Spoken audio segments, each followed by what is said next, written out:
वर्ष कम होने के वजह से आदि आदि बरसात आदि कम होने लगी है। ये सब बातें होती हैं, लेकिन क्या कभी किसी व्यक्ति ने विचार किया, चिंतन किया कि आज वर्तमान के युग के अंदर में पाप इतना बढ़ चुका है, इतना बढ़ चुका है कि पुण्यात्मा जीव भी हमें बहुत कम नजर आते हैं। और जहाँ पुण्यात्मा जीव नहीं होते, जिस क्षेत्र में पुण्यात्मा जीव का भ्रमण नहीं होता, उन क्षेत्रों में इस प्रकार का उपद्रव होते रहता है। ये विशेषता है, क्योंकि जो कुछ भी मिलता है पुण्य के प्रताप से मिलता है, और जहाँ पुण्यात्मा जीव का भ्रमण प्रारंभ हो जाता है, वहाँ पर ये बरसात आदि जो है, धन धान्य आदि जो है, वह अपने आप प्राप्त हो जाता है। एक बार हम पद्म पुराण पढ़ रहे थे, तो उसमें एक बहुत सुंदर प्रकरण मिला कि जब रावण ने विचार किया कि दिग्विजय करने का विचार किया, तो पहले उसने जब दिग्विजय के लिए निकला तो विद्याधरों को जीतने के लिए नहीं निकला, पहले वो भूमि गुजरियों को जीतने के लिए निकला। क्यों? क्योंकि भूमि गुजरियों को जीतना आसान था, क्योंकि आसान काम को हम पहले कर लिया करते हैं। तो भूमि गुजरियों को जीतने के लिए तो भरत क्षेत्र में जब भ्रमण करने के लिए निकला था, निकलते समय कहते हैं कि जब वो विहार कर रहा था, युद्ध मतलब जीतने के लिए, दिग्विजय करने के लिए निकला था, तो विद्याधर से कौन व्यक्ति कहाँ जीत सकता है। वो तो सब धीरे धीरे करके सब राजा उसके छत्र छाया में आने लगे। ऐसे बीतते उसे काफी समय बीत गया, और बीत जाने के बाद में उसकी प्रताप से देखिए, सबसे बड़ी बात कहते हैं, उस समय पर जो किसानी करने वाले, खेती करने वाले, अनाज करने वाले व्यापारी आदि जो रहते थे, उनका व्यापार आदि थोड़ा मंद पड़ गया था। और कहते हैं कि जैसे वो युद्ध के जीतने के लिए भूमि गोचरी आदियों के बीच में गया, भ्रमण करा, तो उसके प्रताप से वहां पर सब अपने आप अधिक मात्रा में होने लगा। तो लोगों ने आकर के उससे कहा कि राजन, आपके ही प्रताप से आज हमारी खेतियों में धन धान्य आदि की वृद्धि हुई है। तो कहने का तात्पर्य यही होता है कि धर्मात्मा जीव जहां जिस दिशा में जाता है, उस दिशा में अपने आप धर्म धान्य की वृद्धि होने लग जाती है। तीर्थंकरों के विहार हुआ करते थे, और तीर्थंकरों के विहार के पुण्य के प्रताप से आपने देखा होगा 6 ऋतु के फल फूल आदि अपने आप उत्पन्न हो जाया करते थे। कैसे? किसका पुण्य था? किनका प्रताप था? कौन था ऐसा?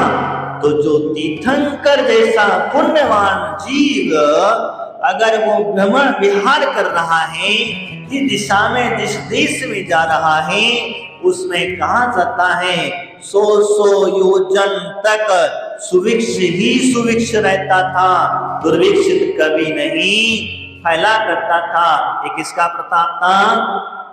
तीर्थंकर भगवान का प्रताप था, भगवान के बिहार का प्रताप था। और उसके अंदर में भी, समुद्र के अंदर में भी अनेकों मुनिराज, आरिका, तपस्वी, ऋषि, गंधर्व आदि ये सब उसी में थे। लेकिन मुख्यता से गिना जाता है इसका तीर्थंकर भगवान का, क्योंकि उनके प्रताप की वजह से ही ये सब कुछ प्राप्त हो जाया करता है। इसीलिए प्राय करके आपके गांव के अंदर में, आपके गृह चैत्यालय के अंदर में मूल न्याय का बहुत बड़ा महत्व होता है। मूल न्याय का बहुत बड़ा महत्व होता है। मूल न्याय का मतलब होता है आपके गांव का राजा। समझ लेना मेरी बात को। आपके गांव का राजा, घर का गृह चैत्यालय के अंदर में जो मूलनायक होते हैं वो गृह चैत्यालय का राजा, यानी कि आपके घर का राजा, इस तरीके से कहा जाता है। तो जब वो इतना पुण्यवान जीव जिसकी हम भक्ति पूजा अर्चा आदि करते हैं, तो हमारे घर में धन धान्य आदि दुर्भिक्ष आदि की प्राप्ति होगी कि नहीं होगी? हाँ, क्या होगा? दुर्भिक्ष आदि प्राप्त होगा? नहीं होगा। हमारे घर में किसी प्रकार की संकट, पीड़ाएं, परेशानी आदि होंगी क्या? नहीं होंगी। तो फिर आज इंसान इतना दुखी क्यों है?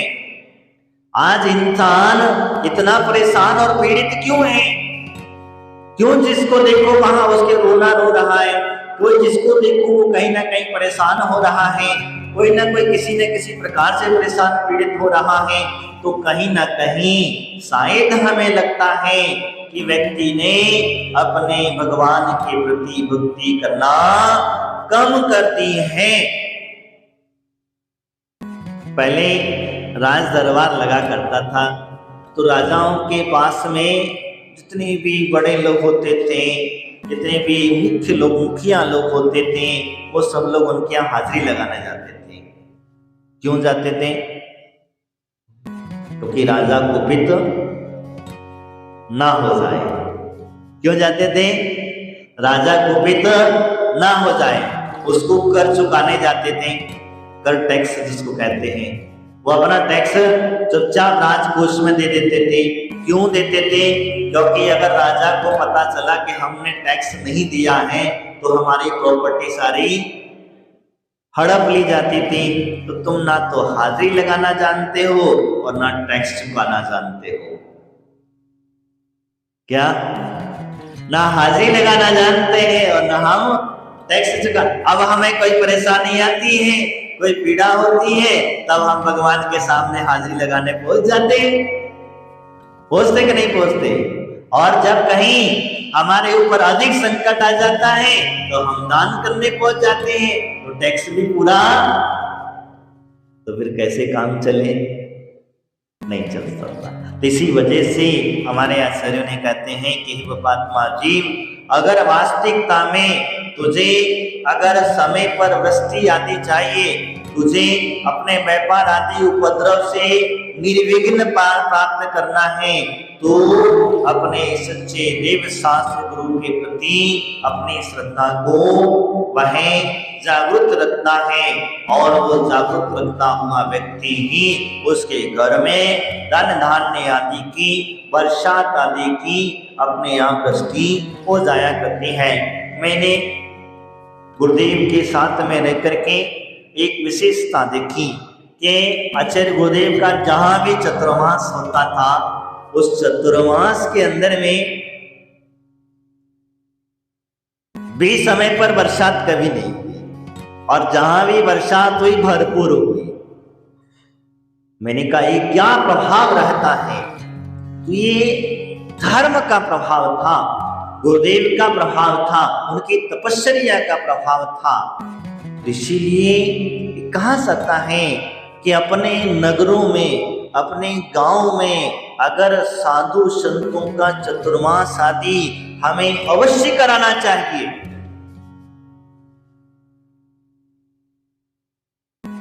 साधु संतों का चतुर्मास अवश्य कराना चाहिए। काहे कुछ भी हो जाए, अगर आपकी सामर्थ्य नहीं है, बड़े संघ के संभालने की सामर्थ्य नहीं है, दो पिच्छी का साधु, दो पिच्छी वाला संघ का, छोटे संघ का चतुर्मास कराओ। आप बड़ा नहीं संभाल सकते हैं तो कम से कम इतना तो हम कर सकते हैं। तो भैया इतना करने से क्या होगा? आपके अंदर में जो धर्म के प्रभाव हैं, धर्म ध्यान करने की जो व्यवस्था है, उसके साथ साथ में आपके जो बच्चे हैं उनके अंदर में भी धर्म के संस्कार उन्हीं से आएंगे। उन्हें देखेंगे, जानेंगे। तुमने भगवान तो उन्हें दिखा दिए, महाराज टीवी पर दिखा दिए, माँ जिनवाणी कागज में लिखी है, जो जैसा देता है वैसा पढ़ लिया, अब सही है गलत है क्या नहीं। लेकिन आचार्य भगवंत कहते हैं इन सब की अपेक्षा से अगर हम चर्या करते हैं और चर्या को देख करके बच्चे बहुत जल्दी सीख जाते हैं। आप छोटे छोटे बच्चों को मंदिर लाते हो, मंदिर लाते समय आप उनसे कहते हो भैया भगवान को नमस्तु करो, भगवान को जय करो, चावल ऐसे चढ़ाओ, तो बच्चा नहीं सुनेगा, नहीं सुनता है, दबक जाता है, कुछ भी आनाकानी करेगा। और जैसे ही आपको देखेगा आप कैसे चावल चढ़ा रहे हैं, आप कैसे नमस्कार कर रहे हैं, आप किस तरीके से भक्ति कर रहे हैं, वो आपकी देखा सीखी बच्चा करने लग जाता है। इसीलिए कहा जाता है, तो यानी कि अब कभी मौका मिलता है तो हमें साधु संगति कर अवश्य करना चाहिए, इसके लिए कहा जाता है। तो अगर समय पर सब कुछ चाहते हो तो, नहीं चाहते हो तो फिर तुम्हारी मर्जी है। आपको सब चीज समय पर चाहिए तो फिर ये सब कुछ करना आवश्यक होता है। तो इसलिए मैंने आपसे कहा, आगे वो कहते हैं धर्मनिष्ठ होकर राजा भी न्याय प्रजा का किया करे। ये भावना भा रहा है कि भगवान हे परम पिता परमात्मा, मेरे ये भाव है कि राजा अगर है राज्य करता है, राज्य गद्दी पर जो बैठा हुआ है, न्याय की गद्दी पर न्यायाधीश बैठा हुआ है, तो व्यक्ति धर्मनिष्ठ होकर के यानी कि वास्तविकता में धर्म के प्रति निष्ठा रखने वाला जीव भी इस गद्दी पर बिठाना चाहिए। आजकल तो जमाना धर्म निष्ठा का नहीं है, आजकल तो पढ़ाई वाला जमाना है। पहले ऐसे प्रमुख पदों पर जब बैठते थे और बिठाया जाता था तो वो लोग जो है धर्मनिष्ठ हुआ करते थे, धर्म के प्रति उनकी निष्ठा अटूट श्रद्धा हुआ करती थी और धर्म के कार्य के साथ साथ में वो न्याय का कार्य किया करते थे। आजकल तो सबूतों का जमाना है। क्या है? सबूतों का जमाना है। अगर झूठा व्यक्ति भी अगर सबूतों को इकट्ठे कर करके अगर न्यायालय में पेश कर देता है तो वो कहता है ये बात आदमी बरी और ये आदमी दोषी। आजकल जमाना वो है। तो वास्तविकता धर्म निष्ठा खत्म हो गई, अंदर के व्यक्ति के भाव खत्म हो गए। राजगद्दी की जब बात आती है तो राजगद्दी पर जब बैठने वाला व्यक्ति भी अगर धर्म के कार्य को नहीं समझता है, जिस पर जो व्यक्ति होता था राजगद्दी पर बैठता था, जो कह रहा था कि धर्म निष्ठ होकर के जब राजा प्रजा का पालन करता है तो प्रजा भी सुखी रहती है, और जहां धर्म अधर्म में परिवर्तित होने लग जाता है तो प्रजा भी दुखी होने लगती है। क्योंकि इसीलिए राजा महाराजा आदि जो हुआ करते थे वह धर्म को विशेष करके जाना करते थे और धर्मात्मा जी होने की वजह से वो समझते थे। इसीलिए यहाँ पर बात उस समय पर पंडित गजोल ने कही होगी, इसीलिए मैंने आपको बताया। आज हमारी धर्मनिष्ठता खत्म हो गई। जो जिसकी गद्दी पर बैठता है वो कहता है मेरा धर्म श्रेष्ठ है, मैं श्रेष्ठ हूँ, मेरा ही सारा कार्य श्रेष्ठ है। अरे श्रेष्ठता तो जब सिद्ध होगी जब आप सभी की सामान्यता को समझ लेंगे, सभी को जान लेंगे, तब हमारे अंदर में वो श्रेष्ठता समझ में आएगी। हमने सिर्फ अपना जाना, हमने सिर्फ अपने आप को समझा, दूसरी चीज को नहीं देखा, दूसरी दृष्टि से नहीं देखा। इसीलिए मैं आपसे यहाँ कह रहा था कि धर्मनिष्ठ होकर के भी न्याय प्रजा का किया करें, क्योंकि राजा भी जो है जब इस प्रकार से कहते हैं रोग मरे दुर्भिक्ष न पहले प्रजा शांति से जिया करे।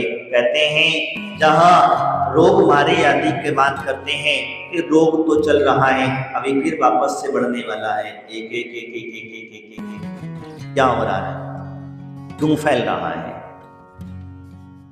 क्या कभी आपने विचार किया? क्या कभी इस बात पर चिंतन किया कि जो रोग आदि जो हैं कि दिन पर दिन प्रतिदिन बढ़ते चले जा रहे हैं, दिन पर दिन हमें घेरते चले जा रहे हैं, हम रोगों के अंदर में अधीन होते चले जा रहे हैं। क्यों? क्योंकि हमारे अंदर में सच्चे देव शास्त्र गुरु के प्रति, उनके वचनों पर श्रद्धा नहीं है। हमारा विश्वास डामाडोल है। हमारी पूजा भक्तियां तो करते हैं, मैंने अभी पहले कहा कि हम लोग जो भगवान की पूजा पाती करते हैं वो करते अवश्य, लेकिन उसमें भी डामाडोल वाली जो स्थिति है वह विश्वास नहीं है। अगर आपको विश्वास हो, मैं आपको उदाहरण बताता हूं। एक व्यक्ति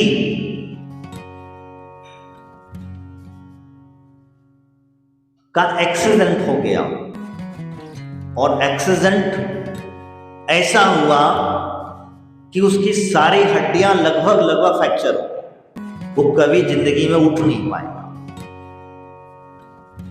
कभी ना उठ पाएगा। और जब उठ नहीं पाएगा तो क्या कर पाएगा? कुछ नहीं कर सकता। अब उसकी जिंदगी बेचारे की खराब। युवा था, यंग था, सारी बातें समझ में आती हैं, लेकिन उसके मन बड़ा प्रसिद्ध था, मन जो बड़ा धार्मिक था, बहुत विचार। उसने एक दिन विचार कर लिया, उसने सोच लिया कि मुझे इतनी तारीख को इतने बजे इस हॉस्पिटल से चल के जाना है। डॉक्टरों ने कह दिया कि कभी उठ नहीं पाएगा, कभी उठ नहीं पाएगा। और वो कह रहा है कि मैं इतनी तारीख को इतनी बजे और यहां से मैं चल करके जाऊंगा, तो कैसे? वो भी चल करके जाऊंगा।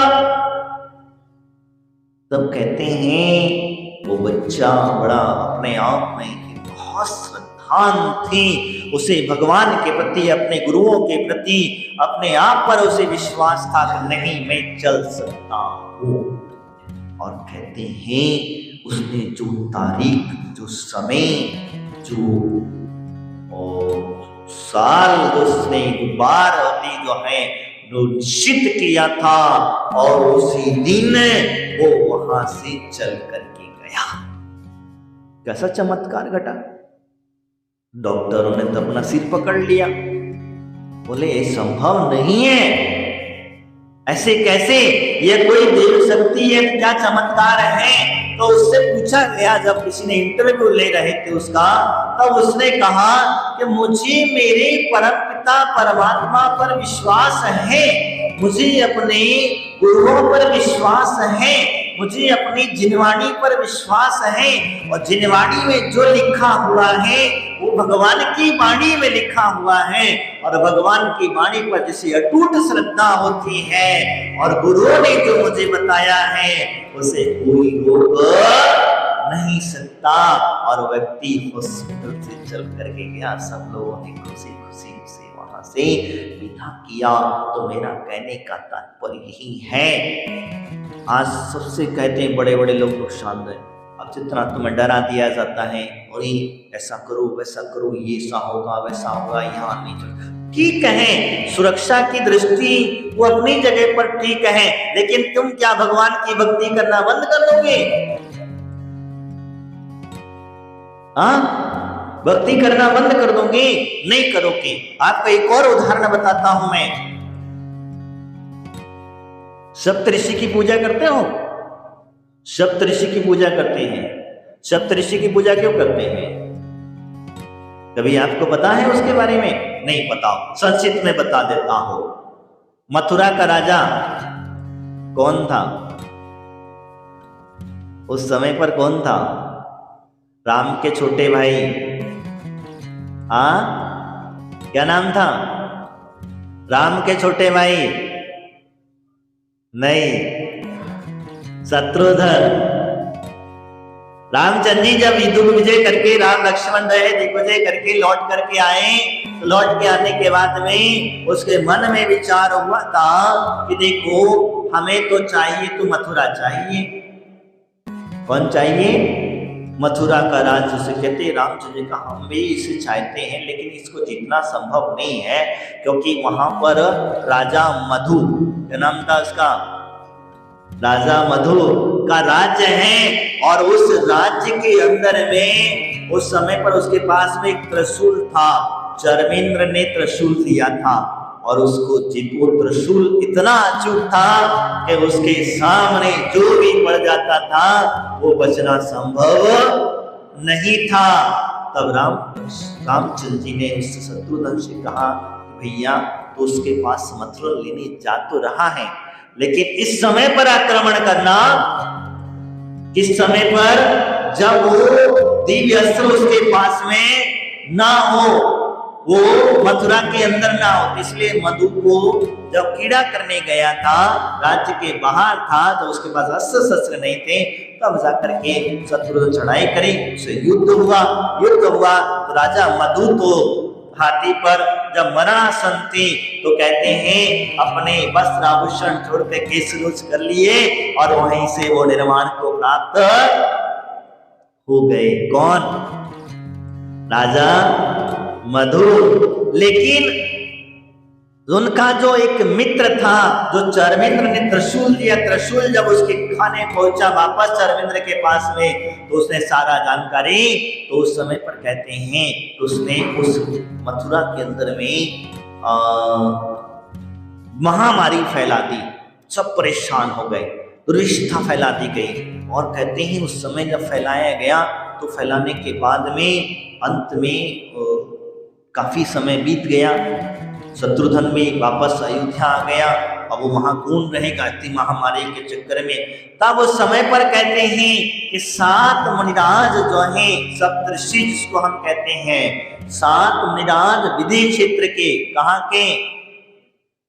विदेह क्षेत्र के 7 मुनिराज जो हैं, वो भ्रमण करते करते, वंदना करते करते इधर आए थे, और चतुर्मास का समय नजदीक था, इसीलिए उन्होंने वहां मथुरा के अंदर में वन में जो बाहर जो उद्यान था, वहां पर चतुर्मास की स्थापना कर ली।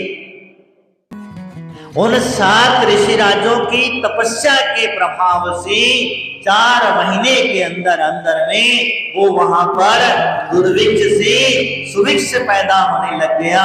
वो महामारियां जो आदि उत्पन्न हुई थी, वो महामारी मुनिराज की तपस्या से वह सारी महामारी अपने आप भागने लग गई।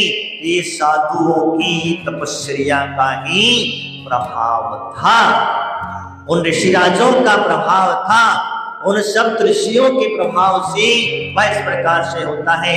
इसीलिए आज हमें विश्वास कहाँ है?